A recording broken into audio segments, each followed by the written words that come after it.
صديقتي مع برنامجكم في التسعين. ولو عجبك الفيديو دوس لايك شير كومنت وادخل على الصفحة واعمل اعجاب.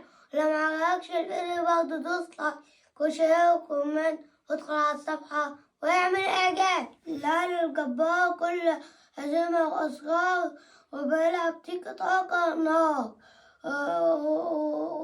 وعلى النهائي طار. الأهلي الجبار كله عزيمة وإصرار وبيلعب تيكي تاكا نار وعلى النهائي طار، زي ما قال يوسف بالظبط. ألف مبروك لجماهير النادي الأهلي وللنادي الأهلي الفوز على نادي الترجي 1-0 والصعود للمباراة النهائية للمرة رقم 4 على التوالي ورقم 16 في تاريخ النادي الأهلي. النادي الأهلي بيثبت إن هو نادي القرن، النادي الأهلي بيثبت إن هو أعظم نادي في أفريقيا والشرق الأوسط. النادي الأهلي قدامه خطوة بس ويحقق البطولة رقم 11 في تاريخه على مستوى القارة، ودي حاجة إعجاز كبير جدا وإنجاز كبير جدا لجماهير النادي الأهلي وللنادي الأهلي الكيان الكبير ونادي القرن في أفريقيا. نادي القرن مش من فراغ، نادي القرن بإذن الله بالبطولة دي هيكون رقم 11.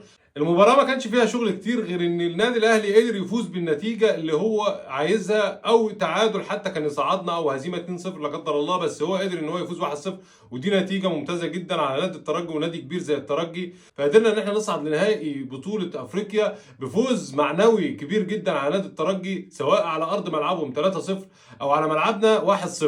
هنتكلم شوية عن النادي الاهلي من اخر الموسم اللي فات لحد دلوقتي. النادي الاهلي من الموسم اللي فات وصل للمركز الثالث في الدوري، وكنا توقعنا كلنا ان الاهلي عمره ما هيقدر يقوم الا بعد سنه او سنتين او ثلاثه. بس الاهلي كالعاده ان هو نادي كبير وان هو نادي عظيم وان هو افضل نادي في افريقيا قدر يوصل لنهائي دوري ابطال افريقيا. وهدف حسين الشحات لخص كل اللي احنا عايزين نقوله عن المباراه، اللي هو كولر دايما كان بيتمناه من لعيبه الاهلي، واللي قدر ان هو يوصل بيهم بانسجام تام بنسبه 100% ما شاء الله، مش عايزين نحسدهم. قدر كولر ان هو يوجد الخلطه السحريه في تشكيل النادي الاهلي، وقدر كولر ان هو يلاعب تاو مره والشحات مره وتاو مره وعبد القادر مره، وبرضه كل واحد فيهم بيقوم بنفس المهام بتاعته زي ما احنا بنشوف في المباريات الاخيره ما شاء الله عليهم. هدف النادي الاهلي بيلخص كل اللي كولر عايزه من المباراه، زي مروان عطيه بيسترد الكره الثانيه وبيلعبها لبيرسي تاو، وبيرسي تاو بينزل لتحت عشان يستلم الكره، ويبتدي حسين الشحات يجري في انصاف المساحات، وحسين الشحات يستلم الكره استلام لاعب كبير جدا عشان يحرزها بالرجل اليسرى ويحرز الهدف الاول للنادي الاهلي. هاجي لحاجه ثانيه، كل اللي بيسال على الانذارات وكهربا او علي معلول او مروان عطيه، انا احب اقول لكم واعرفكم ان علي معلول وكهربا والشحات وياسر ابراهيم هم واخدين انذار واحد بس، وباذن الله يكملوا لحد النهائي.